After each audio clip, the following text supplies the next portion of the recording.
Hi friends! மல்லிய வச்சு சூப்பரான recipe பார்க்க போறோம். இந்த ரெசிபி வந்து சாதம், இட்லி, தோசை இதுகளோட சைட் டிஷ்ஷா சாப்பிடும்போது அட்டகாசமா இருக்கும். முதல்ல இந்த ரெசிபிக்கு ஒரு கடாயில 1 டேபிள் ஸ்பூன் உளுந்தம்பருப்பு, 1 டேபிள் ஸ்பூன் கடலைப்பருப்பு, 5 பல்லு பூண்டு சேர்த்துக்கிறேன். கூடவே காரத்துக்கு பச்சை மிளகாய் 2, காஞ்ச மிளகாய் 1 சேர்த்துக்கிறேன். உங்களுக்கு எந்த அளவு தேவையோ அந்த அளவு சேர்த்துக்கிறங்க. செவந்து வரவும் இது கூட 15 சின்ன வெங்காயம் ஆட் பண்ணிக்கிறேன். உங்களுக்கு ஒரு கேள்வி, சின்ன வெங்காயம் ஆட் பண்ணி ரெசிபி செய்யும்போது டேஸ்ட்டா இருக்குமா? இல்ல பெரிய வெங்காயம் சேர்த்து செய்யும்போது ரெசிபி டேஸ்ட்டா இருக்குமான்னு மறக்காம கமெண்ட் பண்ணுங்க.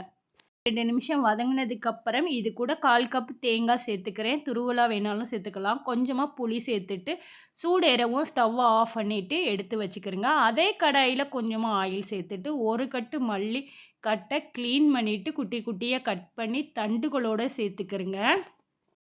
மல்லி சேர்த்து ஒரு 2 நிமிஷம் வதக்குனாவே சூப்பரா இந்த மாரி சுருங்கி வதங்கி வந்துரும். இத வந்து மிக்ஸி ஜார்ல சேர்த்துக்கிறங்க. அடுத்து அதே கடாயில 1/2 ஸ்பூன் ஆயில் சேர்த்துக்கிறேன். ஒரு கைப்பிடி அளவுக்கு கருவேப்பிலை இலை சேர்த்து இதையும் வதக்கிக்கலாம். லைட்டா கலர் சேஞ்ச் ஆகி வதங்கினதும் இதையும் எடுத்து மிக்ஸி ஜாரில் சேர்த்து தேவையான அளவு உப்பு, கொஞ்சமாக தண்ணி ஆட் பண்ணி நல்லா மையா அரைச்சிக்கிறங்க. இதுக்கு சூப்பரான தாளிப்பு சேர்த்துக்கலாம். ஒரு கடாயில கொஞ்சமா ஆயில் சேர்த்து கடுகு, உளுந்தம்பருப்பு, காய்ந்த மிளகா, கருவேப்பிலை சேர்த்து நல்லா பொரிஞ்சதும் தாளிப்பை எடுத்து இந்த சட்னி கூட சேர்த்தா கமகமன்னு வாசனையான மல்லி சட்னி ரெடி ஆயிடுச்சு.